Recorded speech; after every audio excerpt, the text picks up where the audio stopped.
سال ہو گئے 60 سال ہو گئے مسجد کی ٹوٹی سے شروع ہو کر دری تک اور پلستر سے شروع ہو کر ٹائل تک، بٹن سے شروع ہو کر اسپیکر تک میری مائنڈ سیٹ کی گئی ہے، انگریز نے سیٹ کیا ہوا ہے، بس یہی اسلام ہے، اسی مسجد کی خدمت کرتے کرتے دنیا سے چلے جانا ہے۔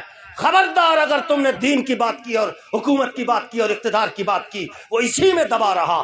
مدرسے کا ایک کمرہ ہے، دوسرا بناؤں گا، پھر تیسرا بناؤں گا، پھر پہلی منزل، پھر دوسری منزل، پھر آگے چل چل سسٹم چلتا جا رہا۔ میں چلا گیا، میرا بیٹا آ گیا، وہ چلا گیا، میرا پوتا آ گیا، نسل در نسل۔ امام چلا گیا، بیٹا امام ہے، اس کا بیٹا امام ہے، یہ نسل در نسل چلتے چلتے چلتے چلتے اسی میں اسلام کو قید کیا ہوا ہے۔ اسلام کو زنجیریں ڈال کر آستانہ ہے، بس جی جو نقش بندی ہے وہ 7 سبق یاد کریں گے۔ ذکر قلبی ہے، خفی ہے، اخفا ہے، سر ہے، روح ہے، نفس ہے، سلطان الاذکار ہے، مراقبہ ہے، مشاہدہ ہے، مکاشفہ ہے، دربار پہ جانا ہے، سارا کچھ اسی میں لگا رہو، یہ اس سے باہر ہی نہ نکلے۔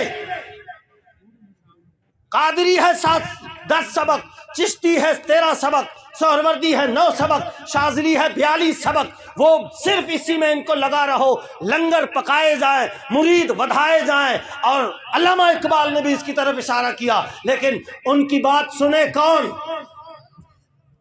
اقبال کے تو ڈے پر بھی پابندی لگائی ہے یورپ نے۔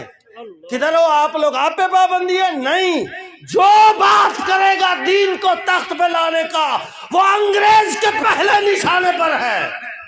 یہ تاریخ اٹھا کے دیکھو، میں اپنی بات نہیں کر رہا ہوں۔ اقبال نے کہا تھا مست رکھو انہیں ذکر و فکر و صبح آہ گاہی میں، پختہ تر کر دو انہیں مزاج خانقاہی میں۔ بس اسی میں لگے رہیں، ان پر کڑی نگاہ رکھو کہ یہ دین کو تخت پہ لانے کی بات نہ کرے، لیکن یہ ٹریڈیشنل اگر فنڈامنٹلسٹ میں آ گیا تو پھر ہماری تباہی ہے۔ اور یہ تاریخ نے خود کو دہرایا ہے۔